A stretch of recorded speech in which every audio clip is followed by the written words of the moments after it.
हाय, आपके साथ मैं हूँ Surabhi Sharma. India TV YouTube channel subscribe करिए, बेल आइकन दबाएं। सुरभि जी नमस्कार। देखिए, इस समय राजनीति की चर्चा करना मैं बहुत ही दुर्भाग्यपूर्ण मानता हूं। पहले आपको समझना होगा कि 9 जिलों में भारी बारिश और नदियां अपने खतरे के उफान से ज्यादा बह रही हैं। झीलों में पानी का स्तर ओवरफ्लो है। भूस्खलन की घटना लगातार हो रही है। पिछले 3-4 दिनों में जो प्राकृतिक आपदा हमारे महाराष्ट्र ने देखा है, झेला है, वो हम ही नागरिक यहीं के समझ सकते हैं। दुख मुझे तब होता है जब इस पर कोई राजनीतिक बयानबाजी होती है। सर, राजनीतिक बयानबाजी पर नहीं आ रही मैं अभी। मेरा सबसे पहला सवाल आपसे यही था कि हमने देखा कि सीएम साहब ने एनडीआरएफ और एसडीआरएफ की टीम के साथ मीटिंग की। सर, अगर हालात को लेते हुए, अलर्ट को लेते हुए मॉनिटरिंग कर ली जाती तो बारिश के साथ साथ पानी भी ना छोड़ा जाता। अगर हमारे सरकार के ऊपर एक हमला होगा, आपका एक आघात होगा, तो उसका जवाब देने का मुझे अधिकार है। बिल्कुल सर, देखिए, जब प्रधानमंत्री जी मन की बात कहते हैं पूरा देश सुनता है। खास करके महाराष्ट्र राज्य भी बहुत ही उम्मीद से सुन रहा था कि प्रधानमंत्री जी शायद 2 शब्द हमको एक राहत भरा भी कहेंगे, लेकिन प्रधानमंत्री जी कभी कालिदास जी की कविता कहकर। सर, मेरा सवाल कुछ और है। आप यहाँ पर मामले को पॉलिटिसाइज करते हुए बयानबाजी दे रहे हैं। सर, मेरा सवाल आपसे सीधा ये था सर, हालात को लेते हुए अलर्ट के बावजूद अगर मॉनिटरिंग की जाती तो लोगों को पहले निकाल लिया जाता। ना भी चाहिए। सुरभि जी, आप एक वरिष्ठ पत्रकार हैं, आपको सुनने भी सीखना चाहिए। आप सुनिए, आपने सवाल सरकार के एक शिवसेना के प्रवक्ता से किया है, तो आपको सुनना भी चाहिए। देखिए, कल मुख्यमंत्री जी ने रायगढ़ के महाड़ में लोगों से मुलाकात की, लोगों से दौरा करके आकलन किया, नुकसान का जायजा लिया।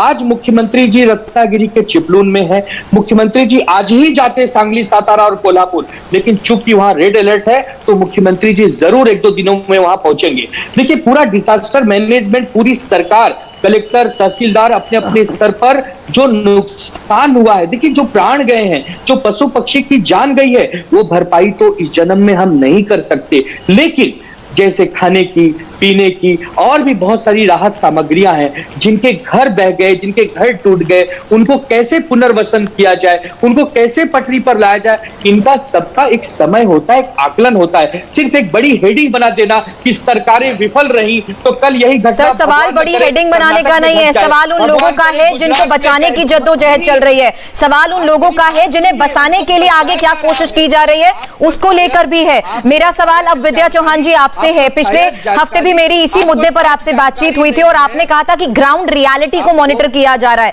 विद्या चौहान जी, आज की स्थिति के मुताबिक क्या कोशिश की जा रही है लोगों को बचाने की? एक तरफा ही बोलते हैं तो क्या करें फिर?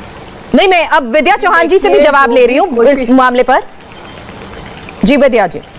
देखिए सुरभि मैडम, यहाँ पर महाराष्ट्र में जो बारिश का कहर चल रहा है, आपने देखा होगा पूरे देश में भी यही हालत है। और महाराष्ट्र में खास करके कोकण है, उत्तर महाराष्ट्र है, विदर्भ के कई गांव है जहां पर बारिश का कहर बरसा हुआ है। महाबलेश्वर में तो 1000 मिलीमीटर के ऊपर बारिश हो गया है। इतनी बारिश, तो इस बारिश से लेके सब लोगों को परेशानी है। कई गांव डूब गए हैं, कई घर डूब गए हैं, कई शॉप्स डूब गए हैं। लोगों की बहुत ही परिस्थिति खराब है। लेकिन इसी परिस्थिति में भी महाराष्ट्र सरकार लोगों के साथ है। ये आपने टीवी पे भी देखा होगा और चैनल सब दिखा रहे हैं किस तरह से मुख्यमंत्री है। हमारे जयंत पाटिल साहब जो बड़े नेता है पश्चिम महाराष्ट्र के, सब लोग अपने अपने जगह पे, भास्कर यादव खुद वहां के आमदार है, सब लोग वहां पर लोगों को बचाने का कार्य कर रहे हैं। इसमें कोई पॉलिटिक्स, कोई राजनीति हम लोग नहीं करना चाहते हैं। विरोधी पक्ष के नेता भी देख रहे हैं कि किस तरह से बारिश है, किस तरह से उसका जायजा ले रहे हैं। तो मुझे लगता है इस परिस्थिति में लोगों को बचाना, लोगों के घर बचाना, लोगों को खाने पीने की सामग्री देना। कई परिवारों में से लोग पानी में डूब गए हैं, कई के मौत हो गई है।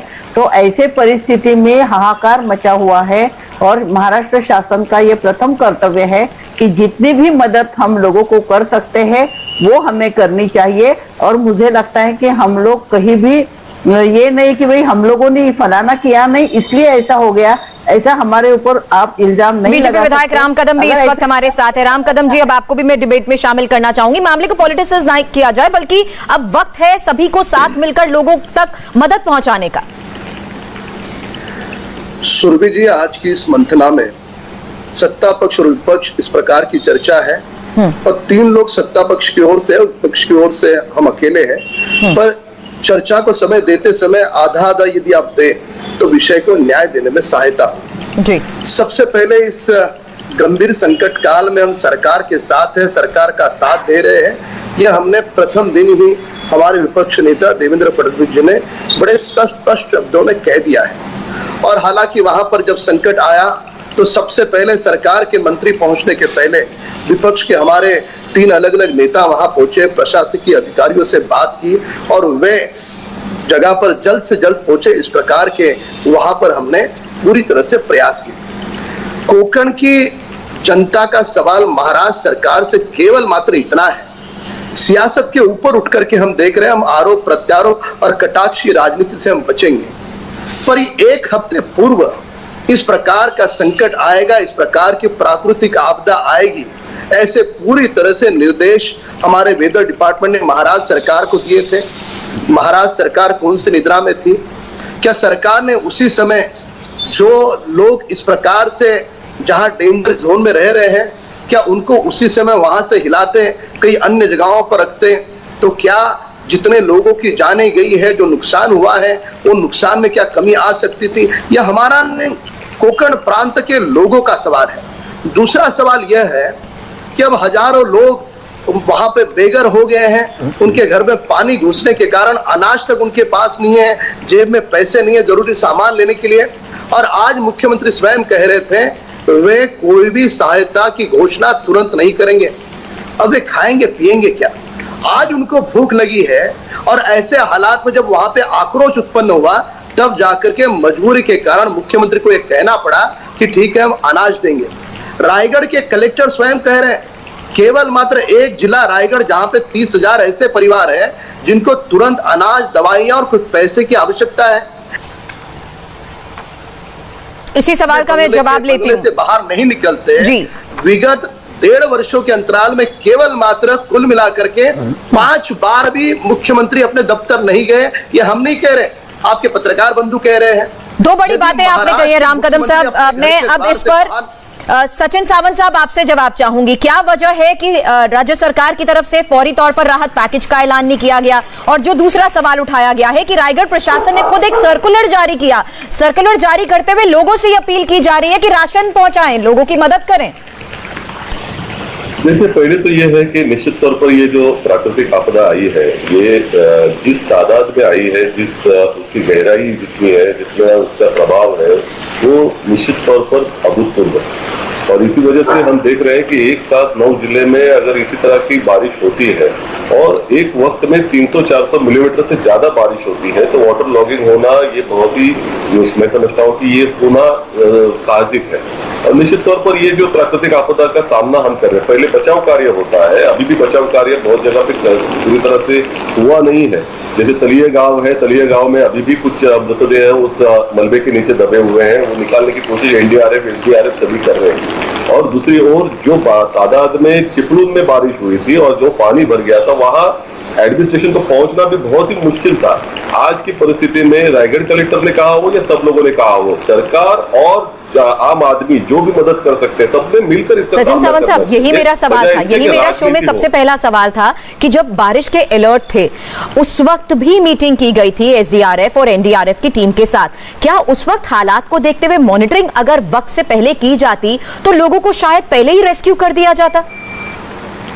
देखिए सुरभि जी, मैं इतना जरूर कहना चाहूंगा कि महाड़, चिपलून, ये जो 2 जगहें हैं जिसमें महाड़ में बार बार ये आता है, ये जो शहर है वो इतने कंजस्टेड है कि मैं वो गांव से आता हूँ जहाँ रायगढ़ में, मैं खुद रायगढ़ का वासी हूँ।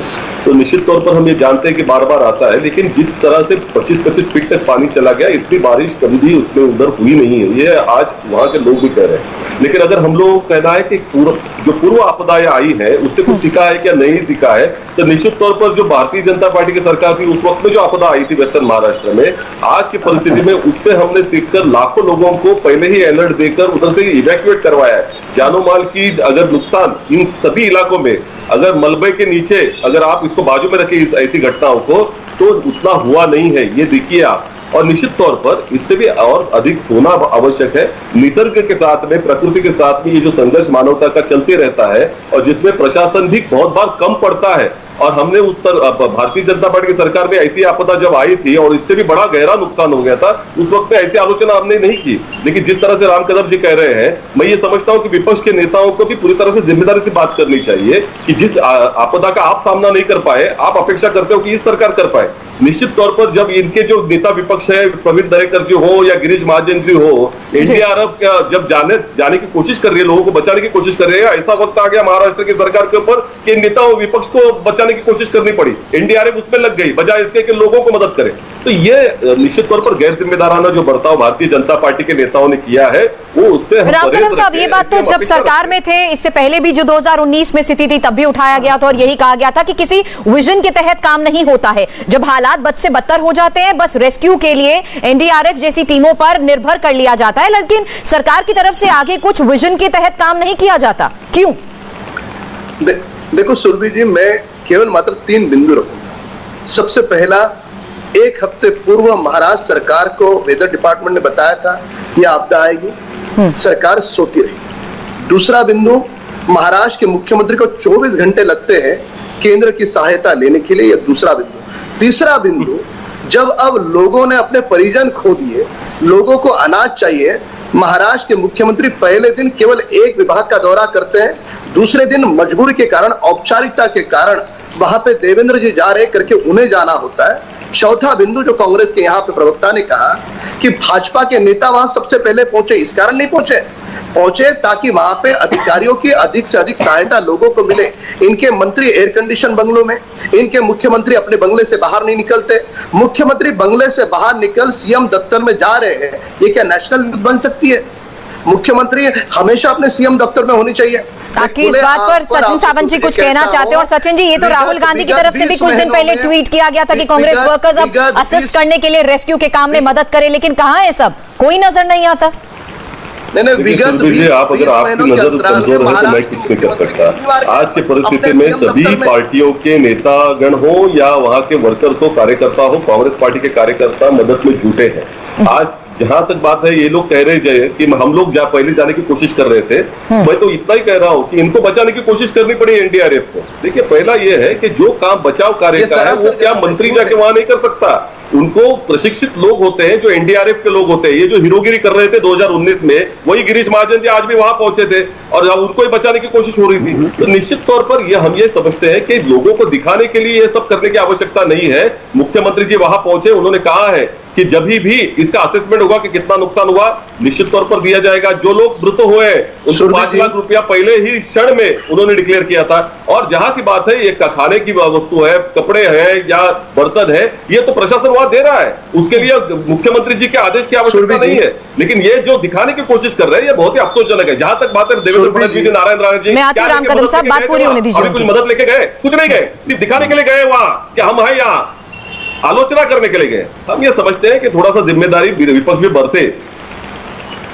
राम कदम साहब, वो तो यही कह रहे हैं कि धैर्य रखिए, जरा काम करने का एक तरीका होता है, सिस्टम के तहत होगा। और ऐसे इलाके जहां पर अभी भी लगातार बारिश हो रही है, या कुछ ऐसे इलाके जहां पर जलस्तर कम होने का भी इंतजार किया जा रहा है, क्योंकि आप भी इस बात से वाकिफ है कदम साहब कि बहुत से ऐसे इलाके हैं जहां की कनेक्टिविटी पूरी तरह से कट चुकी है। ऐसे में चुनौतियां बहुत ज्यादा है रेस्क्यू की भी। सुरभि जी, संकट की दुख की घड़ी में यह बातें बताने के लिए हमें भी अच्छा नहीं लग रहा कि महाराष्ट्र के मुख्यमंत्री विगत 20 महीने के अंतराल में 5 दिन भी अपने दफ्तर में सीएम कार्यालय में नहीं गए। ये पूरे प्रदेश में, पूरे देश में किसी प्रांत में ऐसा इसके पूर्व नहीं हुआ होगा। अब आपको क्वारंटीन करके रखे हुए हैं, भाजपा के नेता वहां पहले पहुंचते हैं, ये दुख की बात नहीं है। सर सवाल कौन पहले पहुंचा, किस तरीके से पहुंचा, ये 4 दिन पहले की बात आप दोबारा दोहरा रहे हैं कदम साहब, क्योंकि इस बारे में सवाल उठाए गए थे। इस बारे में सीएम ऑफिस से भी जवाब मांगा गया था कि क्या वजह है कि अभी तक लोगों के बीच राहत पहुंचाने के लिए सीएम नहीं पहुंचे।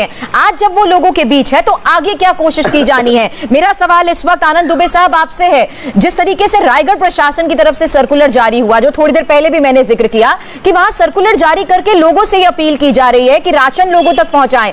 लोगों के घरों में पानी भरा हुआ है, कैसे वो खाना पकाएंगे, जो स्थिति है उससे वो नहीं निपट पा रहे हैं। ऐसे में राशन कैसे पहुंचाया जाएगा उन तक, और सरकार आखिर क्या कर रही है? क्यों आखिर आम लोगों से अपील की जा रही है कि मदद के लिए आगे आए, तो सरकार की तरफ से कुछ मदद क्यों नहीं?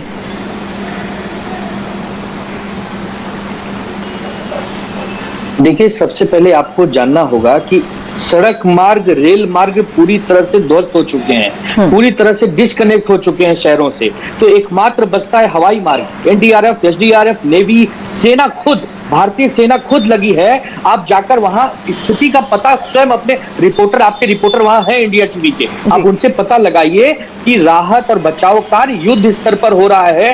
खुद मुख्यमंत्री जी इस समय चिपलुन में है। देखिए, बात सिर्फ अगर आप हमारी सरकार को कोसने का काम करेंगी तो यह नहीं चलेगा। आपको यह भी देखना होगा कि जो मौसम विभाग के अधिकारियों ने जो हमको पहले आशंका बताते हैं, वो इतनी बारिश का आज तक कोई नहीं बताया हुआ है कि जो कोयना और कृष्णा नदी है ये खतरे के निशान से भी 20-20, 25-25 फीट ऊपर बह रही है। जो डैम, जो झील है, वो झीलें एकदम पूरी तरह से ध्वस्त होने की कगार पे, इतना जल बरसा है, इतना वर्षा हुआ है। तो आपको यह भी देखना होगा कि यह आपदा प्राकृतिक है, और जो भूस्खलन है उसके बारे में तो कोई मौसम वैज्ञानिक पहले आकाशवाणी ही नहीं कर सकता, क्योंकि भूस्खलन तभी होता है जब बहुत बरसात हो गई। कहाँ का पहाड़ गिरेगा, कहाँ का नहीं गिरेगा, ये कोई नहीं जानता। और जो हमारा कोंकण का हिस्सा है वो आप देखिए, एक तरफ बड़े बड़े पर्वत, एक तरफ समुद्र है, बीच में हमारे गांव बसे हुए हैं। फिर भी आप देखिए, माननीय मुख्यमंत्री जी की अगुवाई में महाविकास आघाड़ी जी के अधिकारियों ने 1,35,000 नागरिकों को सुरक्षित स्थान पर पहुंचाया है, जो बहुत ही डेंजर जोन में थे। तो धीरे धीरे उनका आकलन हो रहा है कि उनको कितना नुकसान हुआ है, उनको क्या क्या दिया जा सकता है। इसके लिए थोड़ी जांच तो करनी पड़ेगी। अधिकारियों से बातचीत हो रही है, बड़े बड़े इसमें आईएएस अधिकारी लगे हुए हैं। तो ऐसा आप नहीं कह सकते कि सरकारें विफल हैं। देखिए, बरसात ही हद से ज्यादा हुई है, ये आप एक बार भी कहने को तैयार नहीं है सुरभि जी। दुख बस उस बात का होता है। और रही बात विपक्ष का भी हम सम्मान करते हैं। हमें खुशी तब होती जब नरेंद्र मोदी जी भी आ गए होते, अमित शाह जी भी आ गए होते, तब ऐसा लगता कि घर का मुखिया घर को बचाने के लिए तत्पर है। सिर्फ आप दिल्ली में बैठे हैं, आप रेडियो पे आधे घंटे की मन की बात में महाराष्ट्र का उल्लेख भी नहीं कर सकते, तो हमें कितनी पीड़ा होगी। क्या कोंकण के वासी आपको वोट नहीं देते? आप अगर चीख चीख के कह रहे हैं कि कोंकण की जनता सवाल पूछ रही है, तो कोंकण की जनता ये भी सवाल पूछ रही है माननीय प्रधानमंत्री जी कि आप अभी तक देने वाले पर कितनी जवाबदेही लेते हैं। ये सीधा सवाल है मेरा। राम कदम साहब, महाराष्ट्र की अनदेखी को लेकर ये पहली बार कोई आरोप नहीं लगाए जा रहे हैं। प्रधानमंत्री ने मुख्यमंत्री से बात नहीं की? क्या केंद्र की ओर सहायता की टीम नहीं आई? ये कौन सी सियासत शिवसेना करने जा रही है? बात करना स्वयं तुम्हारे मुख्यमंत्री कह चुके हैं, स्वयं तुम्हारे शिवसेना के नेता महाराष्ट्र के मुख्यमंत्री कह चुके हैं कि केंद्र की ओर से, प्रधानमंत्री जी की ओर से, गृह मंत्री की ओर से पूरी तरह से सहायता हो रही है। कौन सा दोगला रंग दिखा रहे हो आप यहाँ पर? यह समय राजनीति या सियासत करने का नहीं है। कोंकण में तीसरा संकट है। पहले संकट में जो आपने वादे किए, उन वादों में से अब तक वो जो सहायता की राशि की घोषणा की, आप दिल पे हाथ रख करके सामने ईश्वर को रख के बोलिए, क्या वो राशि लोगों को मिली? अब तक 1 वर्ष पूर्व संकट आया, घोषणा की, अब तक लोगों को रुपया नहीं मिला। दूसरे संकट में घोषणा की, अब तक उसका कुछ नहीं मिला। अभी भी आपका कलेक्टर लोगों से कहता है कि आप ही लोगों को सहायता करो। तो भी सरकार में आप किस लिए बैठे हो? सहायता भी लोग करें, जो पहली घोषणा की वो भी लोगों को न मिले। और इस बात को केवल हम पूछते तो आप कहें कि सियासत कर रहे हो। न तुम्हारे मुख्यमंत्री पहुंचते हैं, न तुम्हारे मंत्री पहुंचते हैं, एयर कंडीशन बंगलों में अपने आप को क्वारंटीन करके रखते हैं। हमारे मंत्री पहुंचे तो उसमें भी आपको मिर्ची लगती है। इसके लिए हमारा केवल और मात्र इतना ही निवेदन है, इस संकट के काल में महाराष्ट्र की सरकार तुम्हारी नसीहत नहीं चाहती। महाराष्ट्र सरकार की ओर से लोगों को नसीहत की अपेक्षा नहीं है, सहायता की अपेक्षा है। तुम्हारे मुख्यमंत्री लोगों को क्या सहायता देंगे इसकी घोषणा करें। कोकण प्रांत के लोग ये सुनने के लिए उनके कान तरस रहे हैं कि महाराष्ट्र की सरकार उन्हें क्या देगी। आज तो मुख्यमंत्री बोल के आए कि मैं कोई सहायता की घोषणा नहीं करूंगा। तो इस प्रकार की लापरवाही नहीं चल सकती है। कोरोना काल में भी आपने सारी जिम्मेदारी लोगों के माथे डाल दी, अब भी आप सारी जिम्मेदारी लोगों के माथे डाल दो कि सहायता करेंगे, लोग करेंगे। मैं आती हूँ आपके पास। सचिन सावंत जी कुछ कहना चाहते हैं। भांति इस प्रकार से आप शिवसेना के नेता इस प्रकार से रंग नहीं बदल सकते। ये आपका दायित्व है। आप सिंहासन पर यदि बैठे हो, राजगद्दी पर बैठे हो, तो आपका दायित्व है कि संकट की घड़ी में लोगों की आप सहायता करें, नसीहत कम दें। आनंद दुबे साहब मैं आ रही हूँ। सचिन सावंत जी कहिए। सुरभि जी मुझे 1 मिनट का समय दीजिए। जी, विश्व की सबसे असफल सरकार चलाने वाले भारतीय जनता पार्टी के नेता आज हमको नसीहत दे रहे हैं कि किस तरह से आपातकाल में लोगों की मदद की जाती है, जिन्होंने खुद कोरोना काल में लोगों को अपने आप पर छोड़ दिया। लाखों लोग मर गए। लोगों की इनकी यह नौबत आ गई कि वहां जब गंगा के पात्र में जब लोगों की लाशें बहने लगी थी तभी भी हाथ ऊपर खड़े कर दिए। आज भी यही कह रहे हैं कि उत्तर प्रदेश में अध्यात्म में कुछ लाशें गंगा में बहा जाती है, ऐसा हिंदू शास्त्र है। कांग्रेस को हिंदू शास्त्र कैसे समझेगा? पहले हिंदू शास्त्र जाकर के पढ़िए। असफलता है उसको संभालने के लिए हम देख चुके सभी मंत्री, मुख्यमंत्री जब वहां आपदा महाराष्ट्र आ रही थी तो ये तो जनादेश यात्रा निकाल रहे थे देवेंद्र फडणवीस जी। वो हमको नसीहत देंगे कि क्या सही है क्या नहीं है। जनादेश आज के परिस्थिति में प्रधानमंत्री के बारे में हमने मुख्यमंत्री मुंबई लौटे थे, मुझे भी पूछ रहे हैं कि भैया तब के जो हमारे पास ये जो चक्रवात आया था उस वक्त में आप गुजरात चले गए, महाराष्ट्र क्यों नहीं आए? गुजरात में एक दिन में आपने 1000 करोड़ डिक्लेयर कर दिया, महाराष्ट्र में क्यों नहीं किए, गोवा में क्यों नहीं किए? तो ये तो आपकी जो डिस्क्रिमिनेशन है, हम लोग ये जानते हैं महाराष्ट्र के प्रति आपके बारे में कोई प्रेम भाव नहीं है प्रधानमंत्री जी के मन में या गृह मंत्री जी के मन में। हालांकि राम कदम साहब जब प्रधानमंत्री ने हालात को निपटने के लिए मीटिंग्स बुलाई, उद्धव ठाकरे हमेशा मौजूद रहे और उनको अवगत कराया कि क्या स्थिति है और स्थिति से निपटने को लेकर भी क्या क्या तैयारी है। देखिए आप मुझसे पूछ रहे हैं। मैं राम कदम साहब से ये बात कह रही थी कि सीएम ने हर बार प्रधानमंत्री को भी इस बारे में अवगत कराया कि हालात क्या हैं और हालात से निपटने को लेकर क्या क्या तैयारी है। वो लगातार उनके हमेशा कांटेक्ट में भी रहे। सुरभि जी आप जानते हैं कि महाराष्ट्र के मुख्यमंत्री की ओर से बहुत देरी हुई ये सारे हालात बताने की। मौसम विभाग ने उन्हें अवगत करने के बाद भी पूरी तरह से कुंभकर्ण निद्रा में ये तीनों दल सो रहे थे। अब यहाँ पे एक और कह रहे हैं कि ये आरोप प्रत्यारोप नहीं कर रहे, पर ये तीनों भी नेता यहाँ पर क्या कर रहे हैं? आरोप प्रत्यारोप पर कटाक्ष की सियासत कर रहे हैं। हम तो केवल मात्र इतना सवाल पूछ रहे हैं कि आप लोगों को क्या दोगे। ये एक सवाल से बचने के लिए इन्होंने सारे बिंदु बोल दिए, पर अभी भी मेरा इतना ही निवेदन है हमारा कि महाराष्ट्र की 3 दलों की सरकार कोकण प्रांत को क्या देगी? 1.5 वर्ष पूर्व जो संकट आया था उसकी भी सहायता लोगों को नहीं पहुंची, वो कब मिलेगी? अब तुम्हारे सरकार आनंद दुबे साहब, लोगों को मदद कब तक पहुंचाई जाएगी? किस तरीके से लोगों को राहत दी जाएगी? ये सवाल उठाया जा रहा है। जी बोलिए आनंद जी। 2 विषय। पहले मैं राम कदम जी के सवाल का जवाब देता हूं कि रायगढ़ के कलेक्टर ने लोगों से अपील की।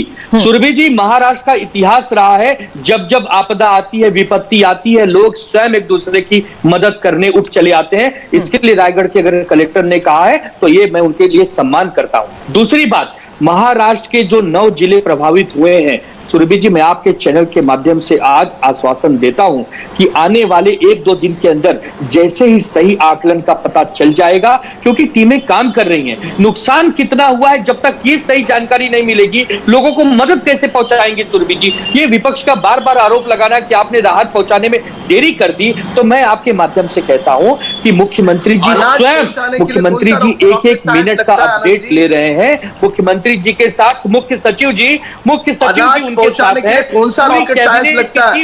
उन्हें भूख आज लगी है और आप सर्वे का इंतजार करोगे। सब कुछ उनका बह गया, सब कुछ बर्बाद हो गया घर का पानी के कारण। बता दूं आपकी जानकारी, आप किस चीज का इंतजार करोगे? भोजन पानी की सुचारू रूप से व्यवस्था वहां पर की जा रही है। आप अपडेट नहीं है तो दुर्भाग्य आपका है, हमारा नहीं। आप पता लगाइए, अगर आपके कोई भाई बंधु है तो आनंद जी, आज तुम्हारे आपके नेता उद्धव ठाकरे जी ने स्वयं पहले कहा कि मैं कोई सहायता नहीं दूंगा। जब वहां के लोगों का आक्रोश बढ़ गया, विपक्ष ने सवाल उठाया, तब मजबूरी के नाते औपचारिक के तौर पर मुख्यमंत्री बोले कि ठीक है महाराज देंगे। और तीसरी बात जो सबसे महत्वपूर्ण है कि आप बार बार कह रहे हैं कि 1 हफ्ते पहले सूचना दी गई थी। राम कदम जी मेरे बड़े भैया, इतनी ज्यादा भारी बरसात होगी, इतना भयंकर भूस्खलन होगा, इतनी ज्यादा तबाही होगी, यह दुनिया के किसी भी भविष्यवक्ता को नहीं पता था। आप भी हमारे महाराष्ट्र के एक जिम्मेदार विधायक हैं, आप ये कैसे कह सकते हैं कि सारी जानकारी थी और सरकारें अरे भाई, कल यही घटना किसी और राज्य में भी घट सकती है देश के, तो क्या वहां अगर बीजेपी की सरकार होगी तो विपक्ष अगर यह हमला करे ये तो दुर्भाग्यपूर्ण है। आनंद जी इस बात का जवाब दें, हमारे सबके आपदा के बाद 24 घंटे क्यों लगे मुख्यमंत्री जी को केंद्र सरकार से बात करने के लिए? वो 24 घंटे क्या कर रहे थे? कौन से वसूली के काम में तुम्हारे तीनों दल फंसे हुए थे? कहां पर कौन सी निद्रा में थे? यह कोंकण की प्रांत की जनता का सवाल है। चर्चा आपने अगर सही समय सहायता की होती। राम कदम साहब, आपके सवाल का उन्होंने जवाब दे दिया। उन्होंने ये साफ कहा कि वित्तीय समीक्षा की जा रही है हालात को देखते हुए। दूसरा, जितने भी जिला संबंधित कलेक्टर्स हैं उनको ये निर्देश दे दिया गया है कि अपने अपने जिलों में लोगों तक फौरी तौर पर मदद पहुंचाई जाए। सुरभि जी, केवल यहां पर एक महत्वपूर्ण मुद्दा है कि जब कोंकण प्रांत में यह पहला संकट नहीं, मैं 3 बार राम कदम साहब, आपको मैं रोकना चाहूंगी। विद्या जी एक बार फिर से हमारे साथ जुड़ चुकी हैं, बहुत देर से उनकी बात नहीं सुनी गई है।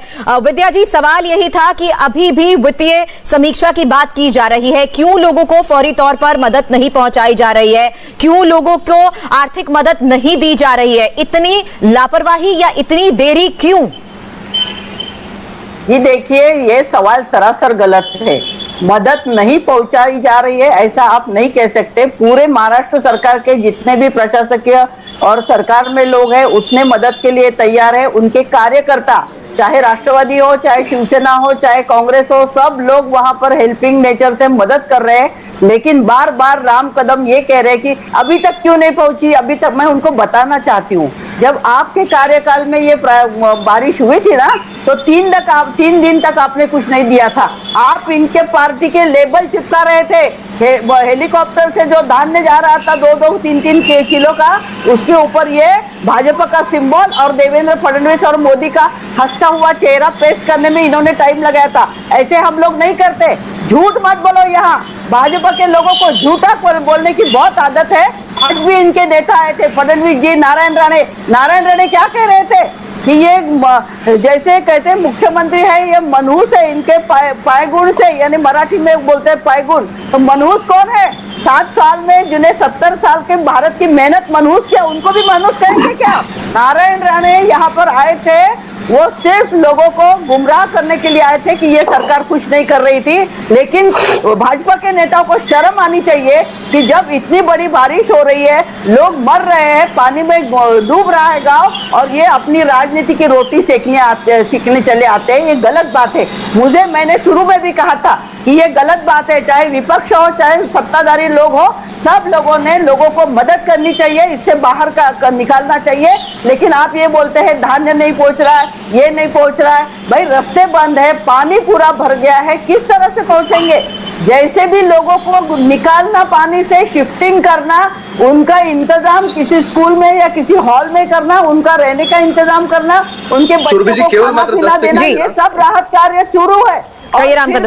फिर भी राम कदम जैसे लोग इसकी राजनीतिक रोटियां सेकने के लिए है। यहाँ पर भाजपा के लोगों ने अपने सत्ता के कार्यकाल में भी यही किया था। उन्होंने मदद टाइम पे नहीं की थी, लेकिन हमारे तीनों पार्टियों के कार्यकर्ता से लेके नेताओं तक और प्रशासन पूरा पानी में उतर के यहाँ मदद कर रहा है। और कलेक्टर ने इसलिए आदेश दिए कि भाई जल्द से जल्द जितने गाँव में गोडाउन है, जितने गाँव में दुकान है, इसमें से सामान लोगों को घर में पहुंचाया जाए। इसका मतलब ये नहीं कि हमारी सरकार कुछ। जी बोलिए राम कदम साहब। अब सुरभि जी, बड़े प्रामाणिकता के साथ आप इंडिया टीवी का कैमरा कोंकण प्रांत या महाराष्ट्र के किसी भी जिले में, तहसील में, कस्बे में भेजिए। लोगों के मुख पर एक बात कायम है, सभी के, चाहे शिवसेना के कार्यकर्ता हो या विपक्ष के हो, कोई भी हो, वो कह रहे हैं कि विगत 20 महीनों से ये 3 दल जब से आए हैं, इनके मनहूस कदम महाराष्ट्र के राजगद्दी पर पड़े हैं। तब से ये महापनौती सरकार महाराष्ट्र में किसी न किसी दुख को, संकट को लेकर के आई है। 20 महीने का इतिहास यदि देखो तो पालघर के साधु हत्याकांड से लेकर के कभी कभी ऐसा लगता है कि उन साधुओं का श्राप ही इस सरकार को लग गया और उस श्राप के कारण महाराष्ट्र के लोग भुगत रहे। कोरोना काल हो, देश के आधे मृत्यु महाराष्ट्र से, हर चीज में बदहाली, जिस प्रकार की महावसूली विगत 20 महीनों में महाराष्ट्र प्रदेश में भी आजादी के बाद देश में कभी ऐसा नहीं हुआ। ये महापनौती सरकार है, ये हम नहीं कह रहे, जनता कह रही है। हम लोग नहीं मानते। अगर मुख्यमंत्री को मनहूस कहते हैं विद्या जी, 7 साल में इस देश को बर्बाद करने वाला तो लोगों के मुख की बात, लोगों के दिल की बात सुनने का आप साहस रखिए। 7 साल में पूरे देश को बर्बाद किया है। विद्या जी मैं तो बड़े स्पष्ट शब्द से कह रहा हूँ कि आप इंडिया टीवी के कैमरा के साथ महाराष्ट्र हमारे एनसीपी के कार्यकर्ता के घर जाओ, एनसीपी के भी कार्यकर्ता के माँ बाप की मौत हमारे सरकार के लापरवाही के कारण हुई। इस बात को कैसे भूल सकती हो? आज अब लोग कह रहे हैं कि ये सरकार के मनहूस कदम है। लोग कह रहे हैं महाराष्ट्र की सरकार महापनौती है, तो तुम्हें दुख क्यों लग रहा है? हम चाहते हैं कि ये तीनों दल आत्मचिंतन करें। कार्यक्रम किया, हम चाहते हैं कि तीनों दल आत्मचिंतन करें। मुख्यमंत्री को कहते हैं तो आपको ये मनहूस प्रधानमंत्री को भी कहना पड़ेगा। महापनौती सरकार। बोलिए आनंद दुबे साहब, वक्त बिल्कुल खत्म होने वाले, जल्दी कहिए अपनी बात। लोग कह रहे हैं अगर ये सरकार अगर आत्मचिंतन करे, ये सारी छटपटाहट, लोग क्यों महापनौती छटपटाहट केवल इस बात को लेकर है कि ये सरकार नहीं बना पाए। देखिए, एक बहुत पुरानी कहावत है कि अंगूर न मिले तो अंगूर खट्टे हैं। आज इनको पूरी अंगूर खट्टा नजर आ रही है। अगर ये सत्ता बना लेते, जैसे इन्होंने गोवा में बना लिया, कर्नाटक में बना लिया और भी बाकी राज्यों मध्य प्रदेश में बना लिया, वैसे ये बार बार एक ही प्रयास में है कि इनको सत्ता मिल जाए। जैसे ही सत्ता मिल जाएगी, इनके लिए राम राज्य आ जाएगा। फाइनल कमेंट सावंत साहब आपसे लेना चाहूंगी। हालांकि दुबे साहब इतने साल आपके साथ ही ये रहे हैं, अब विपक्ष में हैं, लेकिन ऐसी बातें कही जा रही हैं, इतने संवेदनशील मामले पर हैरानी मुझे इस बात की है। आपका फाइनल कमेंट सावंत साहब। जो लोग कह रहे हैं उस पर मैं इतना कहना चाहूंगा, जिस तरह की भाषा का प्रयोग राम कदम जी कह रहे हैं, भारतीय जनता पार्टी की जो दतियानूठी मानसिकता है और विचारधारा है उसको दर्शाता है। ये मनहूस होना, नसीबवान होना, ये जो 18वीं शताब्दी की जो बातें हैं, ये आज भी लोगों के मन में डालने की कोशिश कर रहे हैं। और इसके जो अग्रणी है वो प्रधानमंत्री जी खुद है। उन्होंने कहा था कि पेट्रोल के भाव कम हुए कि नहीं, मैं कितना नसीबवान हूं कि भारत महंगाई कम हुई कि नहीं। आज की परिस्थिति में पेट्रोल के दाम 110 रुपए से ज्यादा बढ़ चुके हैं, तो आप क्या मनहूस हो गए कि प्रधानमंत्री जी? तो ये तो भाषा शोभा नहीं देती। यहां तक बात है, इसलिए जिम्मेदारी से साथ बात करें। आज की परिस्थिति में हम अपेक्षा रखते हैं, विपक्ष का भी हम स्वागत करते हैं कि मदद के लिए आगे बढ़े, हमारे साथ आए, कंधे से कंधा मिलकर लोगों को राहत देने की कोशिश करें, बजाय ठीक है, आपने जिम्मेदारी के साथ काम करें, क्योंकि इस वक्त जो लोग इस वक्त फंसे हुए हैं उन तक मदद पहुंचाना सबसे बड़ी प्राथमिकता होनी चाहिए। आप सभी ने हमें वक्त दिया, उसके लिए बहुत बहुत शुक्रिया। हाय, आई एम सुरभि शर्मा। खबरों से अपडेट रहने के लिए India TV YouTube channel subscribe करिए, साथ में बेल आइकन जरूर दबाएं। जुड़े रहें इंडिया टीवी के साथ।